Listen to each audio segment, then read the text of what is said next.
Imagine sitting in a dingy office at 7 a.m., your to-do list screaming at you while your brain begs for just 5 more minutes of scrolling Instagram. Peter Hollins doesn't paint you some motivational pep talk. Instead, he drags you behind the scenes to where self-discipline is forged, not motivation, not willpower, but cold, hard wiring in your brain. But how exactly do you reprogram yourself to become unstoppable? That's the trick, and Hollins cracks it wide open. Let's start under the skin. Self-discipline isn't just mental toughness, it's a biological battle with your brain chemistry and impulses you barely control. Back in the 1960s, psychologist Walter Mischel sat 4-year-olds in a room with a single marshmallow. The catch: wait 15 minutes and you get 2 marshmallows instead of one.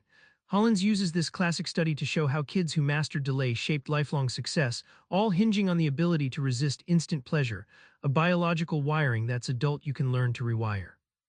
Think of willpower like your bicep. It's not some mystical gift. It gets tired, then stronger, like lifting weights. Hollins explains that when you say no to that donut, you're flexing a muscle that grows with practice.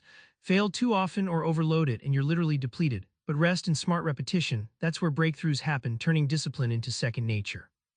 Thanks to brain scans, we know self-discipline lights up the prefrontal cortex, the part of you that's planning ahead and thinking long-term.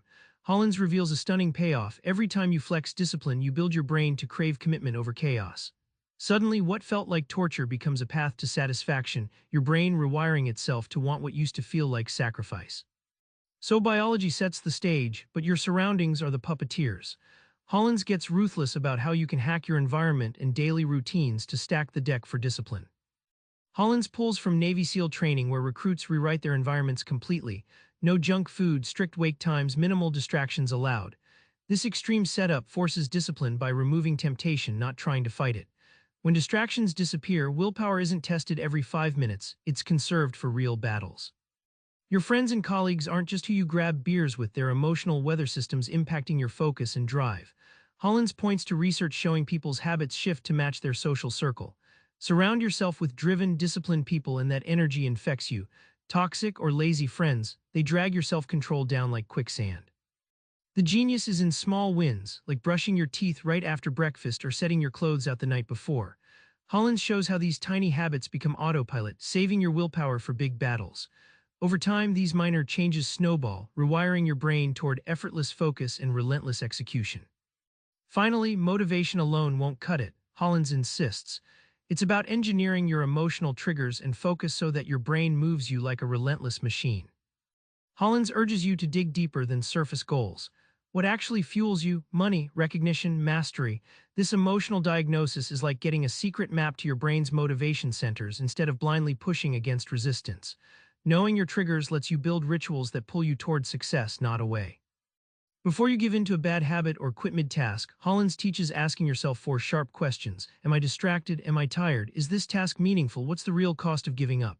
This quick mental check acts like a circuit breaker, reclaiming control before failure sneaks in, flipping your mindset instantly. Everyone hits the wall of boredom or frustration. Hollins breaks down how to reframe this discomfort, not as a stop sign, but a signal your brain needs novelty or small rewards. By injecting mental variety or mini breaks into routines smartly, you avoid the classic burnout trap and keep the momentum gnawing at you. Remember that groggy morning from the beginning, the endless scroll, the tension between comfort and getting things done. Now you see it's not lack of grit, but a biological and environmental dance. Hollins arms you with science-backed strategies so you can step off the endless loop of distraction and fatigue. Try this tonight: lay out clothes and write one small task for the morning. Stack the deck before the battle even begins. Subscribe for more book summaries like this one.